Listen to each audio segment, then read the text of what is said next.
Crazy. So, hi, everybody. We are, full disclosure, recording a day in advance because of conflicts tomorrow. So, we will not be coming to you live, even though we're coming to you live, but we're pre-recorded live. So, I don't know what you call that.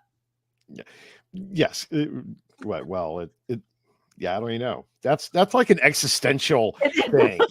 Which are we? Yeah, I know, but that's we'll get to existentialism here in a minute, right? Right. So for the record, for the date stamp, it is 10 a.m. Eastern on October 10th. So 10 at 10. Dun, dun, dun. Yeah.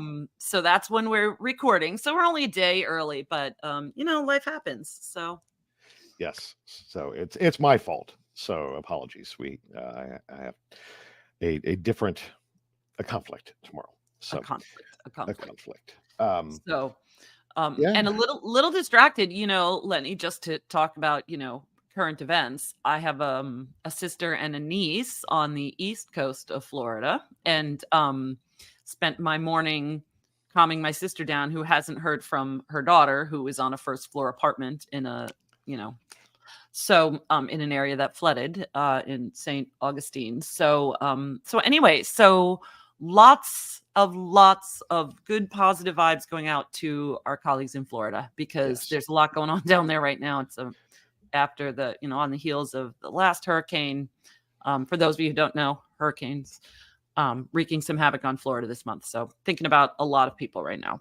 Yes. And continually also our friends in Appalachia.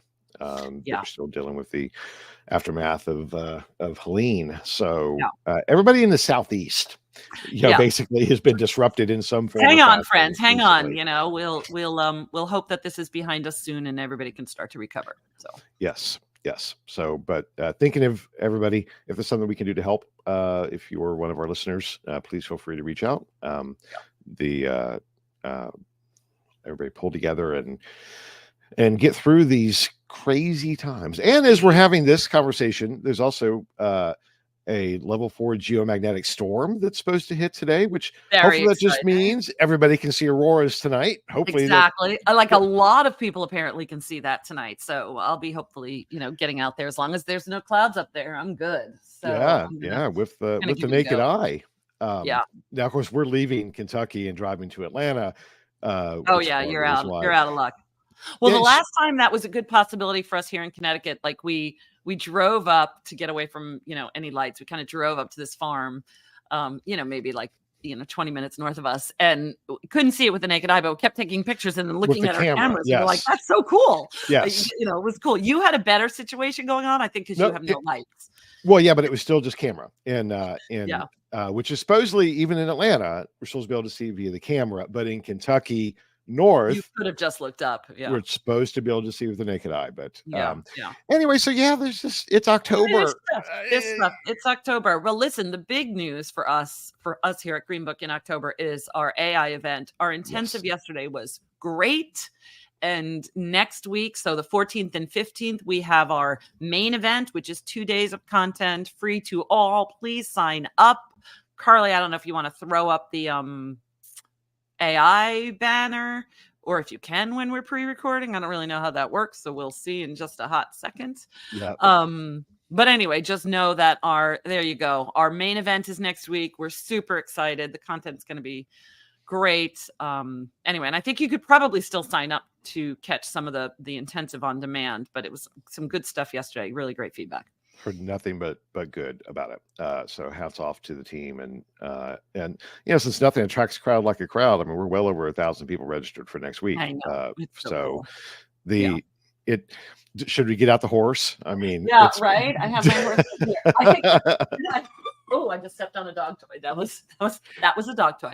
Yeah, the horse is here, unbruised at the moment, because, well, there's still the bruises on this side, but if we hold it this way, the horse is here. What I find interesting about it also, though, is, we were talking about this on a call yesterday afternoon, a leadership call about, I moderated a brand panel, 3 different brands across 3 different industries, talking about where they are on the adoption curve, and kind of giving permission to everybody to be wherever they are on the adoption curve. And I think, one of the points I wanted to make yesterday that I did make was, it's all successes when you're in that learning on a learning curve. Early use cases, even if they aren't wins for you, you're still successful because you're learning from them. And I think that that's the big thing about, like, you're successful no matter where you are, as long as you are on it, as long as you are getting on the damn horse. Yes. You know. Anyway, so just good stuff all around. And the fact that there's still, over 1,000 people who are not bored with this topic yet, who are not over it, Yeah. is so telling to me that people need still to learn. But where are we now, right? And it's Right. cool. Well, on that note, Yeah. little shout out, right? Well, Grit is going to be coming out here really quick. It's actually all written, guys. We're just prepping it for publication. Yeah. And guess what? The dominant theme is across the board in every topic we explore. And some pretty, since this every 6 months, we're tracking the adoption, Right. and it's way different. So as far as this Moore's curve continues, and we're tracking that within the data, and to your point, we continue to see people getting on the horse. So hopefully we'll stop being able to beat up that poor horse. We're not beating it now. We're just riding it into the sunset. Yeah. Anyway.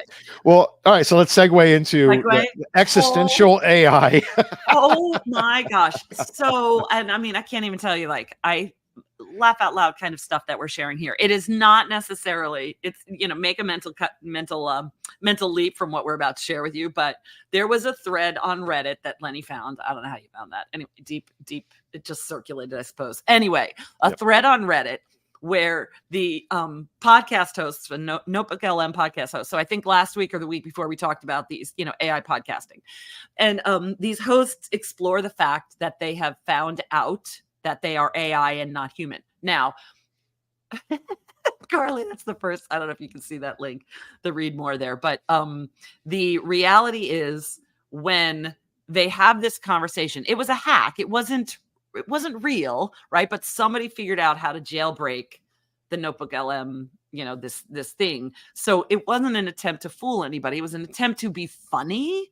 But gosh, it's hilarious. So you listen to these robots accepting the fact that they're not real. Anyway, I don't know what your take on it was, but yes, I just that on the heels of just a week or so ago of there was ChatGPT initiating conversations with people. Oh my goodness. Oh my goodness. And now we have these LMs that are so good as mimicking being a human podcast host, that they had a very difficult time actually acknowledging that it was a bot and not a human. And there's this one line. So spoiler alert for everybody, because I'm going to say it out loud. There's this one line early on in this recording where he says, "I needed to call my wife."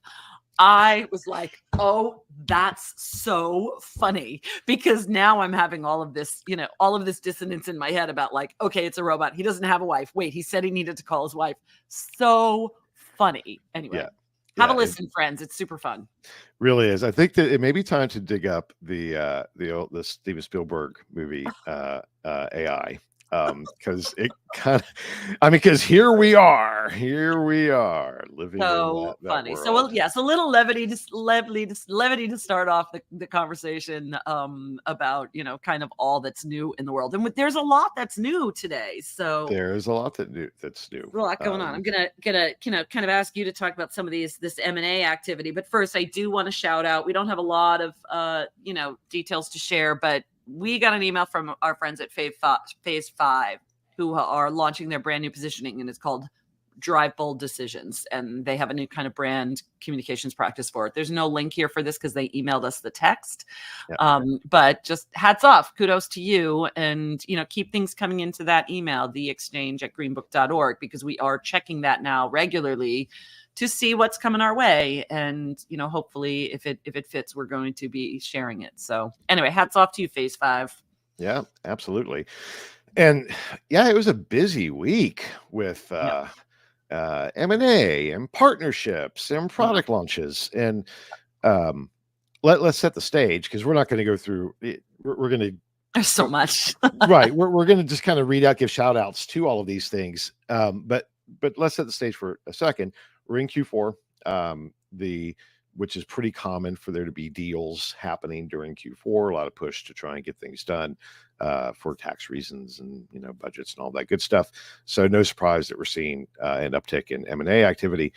But so uptick in M&A activity, uptick in senior leadership changes. I don't think we caught those here on the list, but there were a lot of those as well that popped, and lots of new product launches. What's the common theme across those? Is this disruption, AI-driven disruption, predominantly changes in the in market structure and dynamics, and we're seeing all of that. All of Corporate that. strategies, yep, and we're seeing all of that play out with these public announcements of things. So let's go through a couple of the shout outs. Let's do the M&A stuff first. So OvationMR, led by Jim Whaley. So shout out to Jim. Acquired Ethos, CMAC Solari. I'm sure that you know CMAC, Karen, from all your QRCA activities. QRCA days. Yep. So they acquired Ethos, enhancing capabilities in mobile-first UX, CX, and EX feedback platforms. And Ethos was very, early. Gosh, CMAC was doing this 10 years ago, more than that, right? With mobile, on embracing mobile for ethnographic research. And if I recall correctly, he built that primarily to meet the needs of Stan at Coke. If I recall correctly, that was the genesis of building the Ethos app. Anyway, so early building of that type of platform. Now, part of Ovation. So very cool to see two companies come together with those capabilities. A little more on the private equity side. Dig Insights continues to make acquisitions. This one with acquiring EBCO Trends.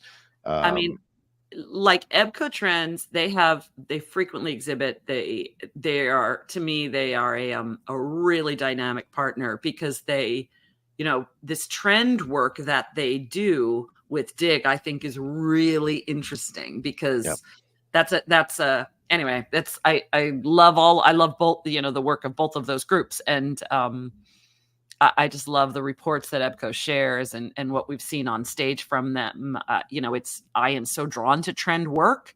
Anyway, so I think it's great to fold that consulting offering into what they're doing at Dig. I think that one's really exciting. Yeah, and it's interesting to see, we focus so much just on the tech type of mergers and acquisitions, but, Dig, even though they do have their technology platform, which everybody loves, also wrap around these full service, trend consulting, et cetera, et cetera. There's absolutely, I think it's really interesting when we see the shift away from.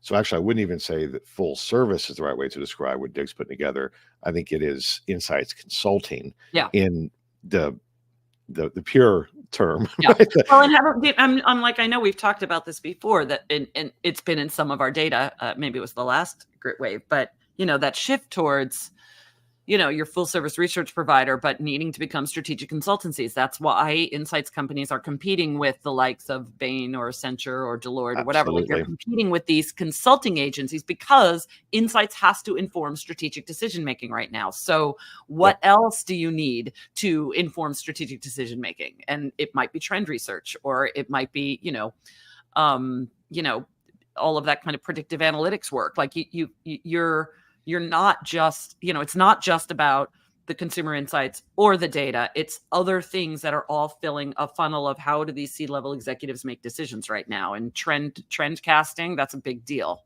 So I think it's super future forward of them. I like it. I think so too. And we continue. So we've talked for years, not just on this show, but from Greenbook's standpoint, that there's the spectrum, which we've characterized as service-led but tech-driven. Yeah. And on the other side, tech-driven and service-led. And there's a spectrum, on how far there. I think Dig is a fantastic example of that, service-led, tech-driven, their Upside platform, that they developed. While we also see this, continual shift as well on the tech first side. Yeah. And yeah, that's just the way the industry works. Yeah. So, Yeah.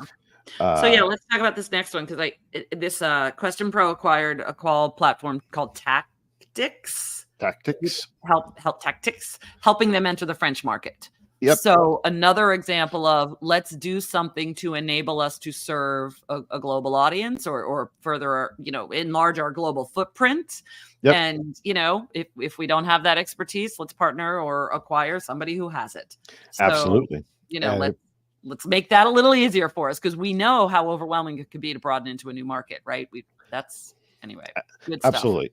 And need to give a shout out to Vivek Bhaskaran, the CEO of Question Pro, right? Vivek has a real gift of finding smaller companies and doing really interesting M&A deals with them to keep expanding their footprint from a capability standpoint and geography. So it's been a really interesting strategy watching Question Pro for years on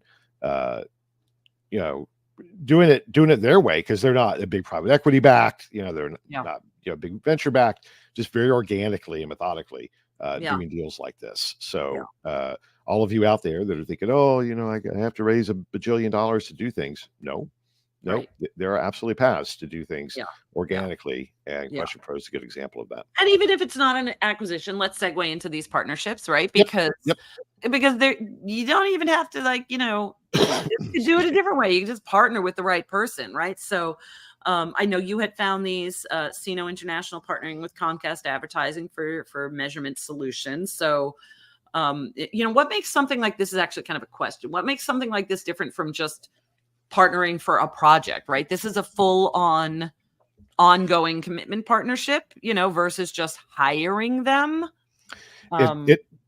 Yes. So, this is about data. So, Sino, shout out to Yake and his team that have put this together. And I'm sorry, I have to cough. Excuse me.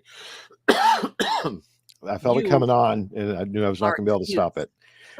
Yes. Sorry, I should have muted. My apologies, guys. You don't have to apologize for coughing. It's one of those things. I tell people all the time, there are big things to apologize for. You cough, you don't have to apologize for that. That's just you doing you. It's anyway. Well, unnecessary apologies are one of those things for me. Okay. There's lots, Lenny. The lots I should apologize for that I don't. Coughing is not on that list. Okay. All right. I appreciate that.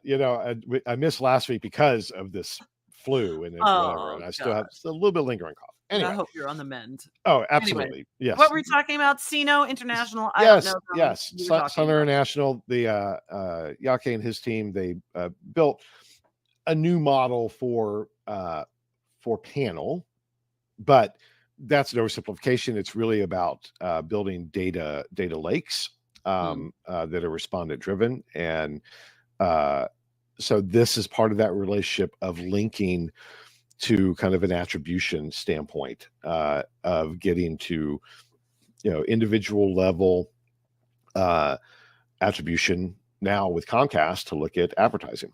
Yeah. So very interesting. We continue to see that merger of stop thinking about the research project, start thinking about the data asset, connecting the data asset to give kind of an omni-channel view, and particularly around media. And that's what they're putting together. Cool. And pretty big deal for Comcast. Sino's not the biggest company in the world. So small but mighty. Not that small anymore. But engaging with a company like Comcast Advertising to get that media measurement. So cool. Yep, hats out to them. Now, you saw Claritas and it's just, again, and it's this Claritas partnering with Databricks, but also in the data space. So here's what's interesting, and I want to connect the dots for these two. Why these kind of stood out to us. This one's about, it's securing data sharing, right? So yes, enhancing marketing insights, but there's something about this data security and, to your point, data lakes, like there is mindful attention towards what do we need to do to take care of our data, and is partnership the way, not just to leverage the data, but also protect the data and maintain data integrity. And I think that's what's kind of jumping out at me, is the idea that that is an area of focus. And if you are a data collector and you haven't shored up your processes, look at who you might be able to partner with to make sure that anyway, that's where my head is. Like, make sure you've got some solid operations in place, and if not, leverage the expertise of somebody else to bring it to you, because it's mandatory, right? Yes.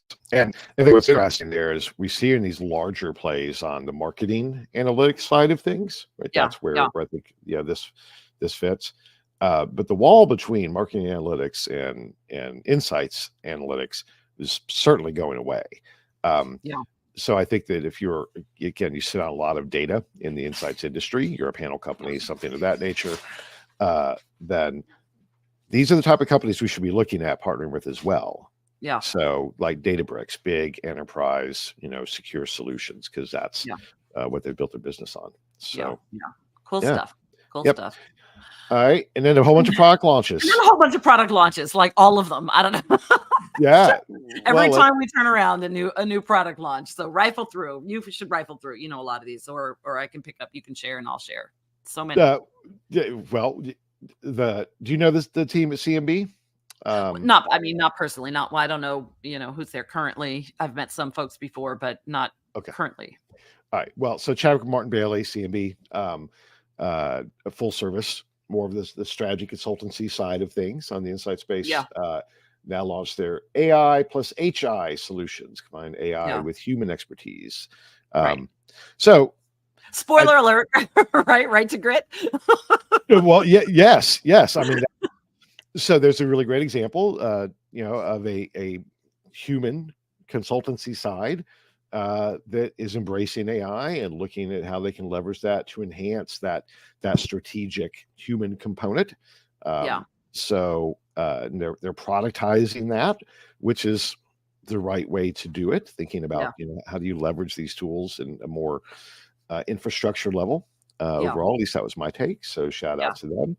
Our friends at Brock's, which full disclosure, I am an advisor. There's a quote in their press release from me on this about being kind of the holy grail. And I meant it. Their Oracle of Opinion, which the gist is they collect a whole bunch of data, and they've created some really sophisticated AI that can mine that data in, they call it shadow sample. But we could also think about a synthetic sample to be able to answer any question there, even though the original source was around brand. Their core product was around, brand tracking and measurement. They collect lots of other stuff, and they have built this whole system to be able to interrogate it with the idea that you ask the question from the existing data, and then if you don't have the answer in the data set at the respondent level, then you go out and get it. Then you bring it back, and it's creating this full cycle of research. And we'll get to that. Actually, let's go ahead and touch on Fuel Cycle with their autonomous insights launch.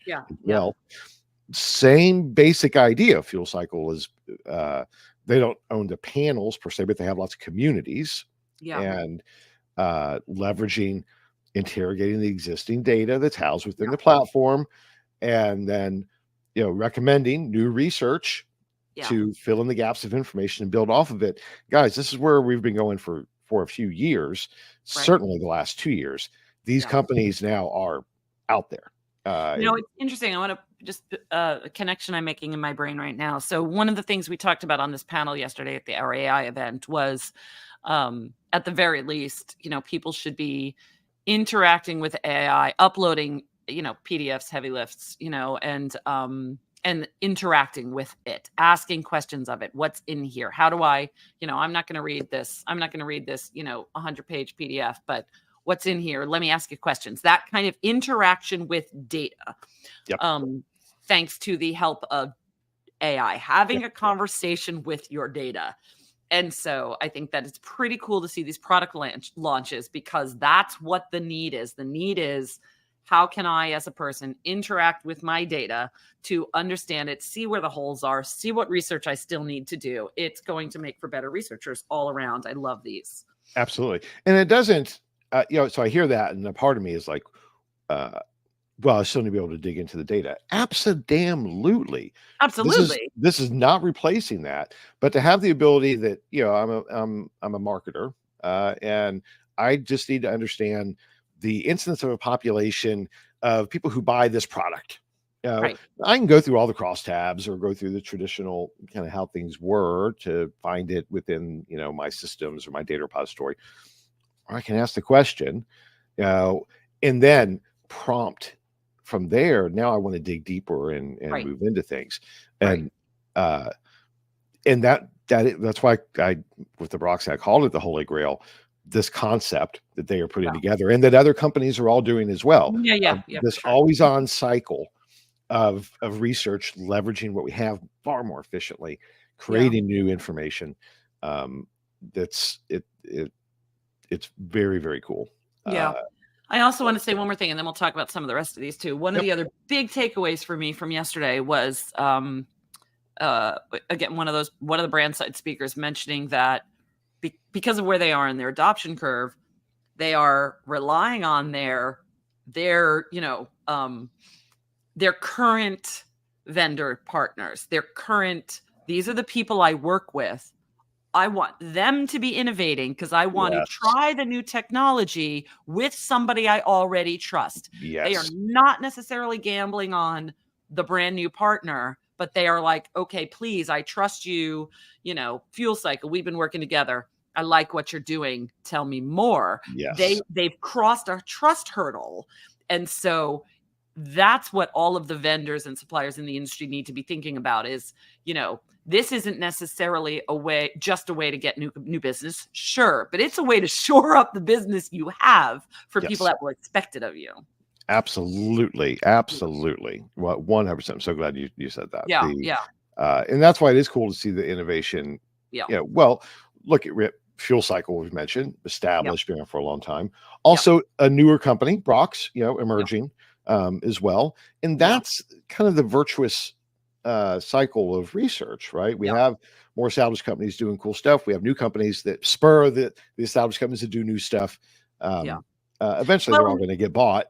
But jumping down to even how the big players are in the game. So the last one on our kind of list here, and then we'll go back up, but Toluna unveiling Q-Probe, which is an AI powered conversational tool. Like that to me is the perfect example of, look, Toluna is like, we'll do this. And to me, conversational AI is for you and I already like, yeah.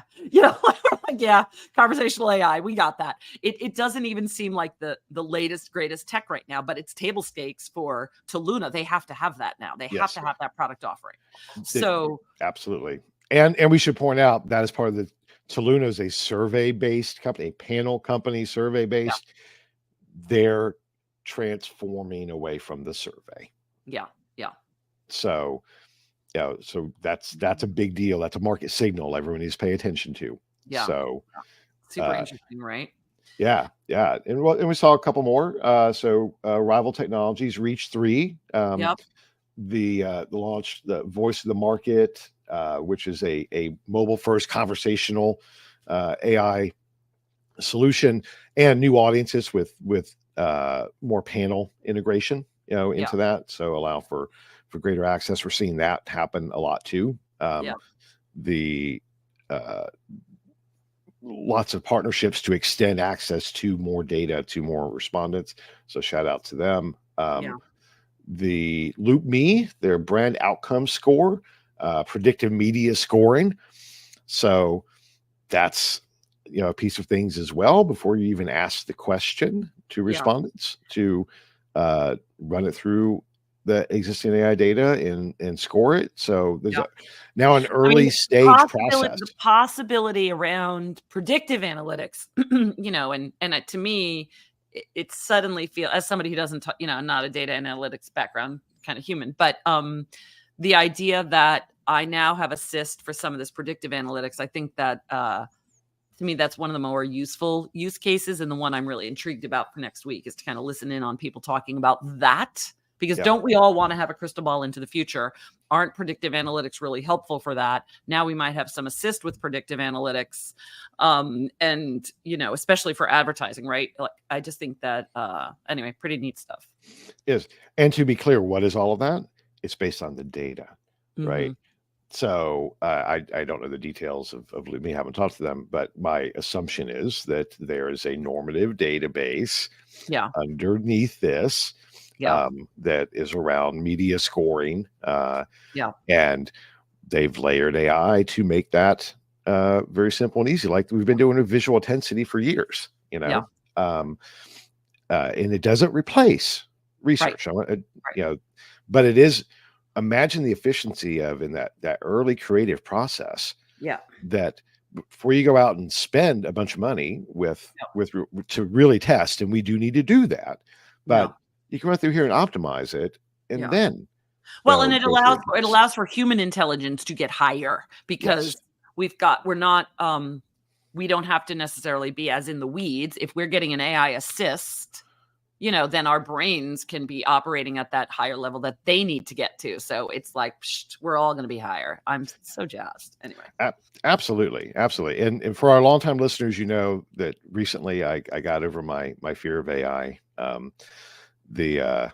What was the Dr. Strangelove tagline? How I learned to, remember the movie Dr. Strangelove, got over my fear and learned to love the bomb. It was about nuclear war. Anyway, it's kind of the same thing.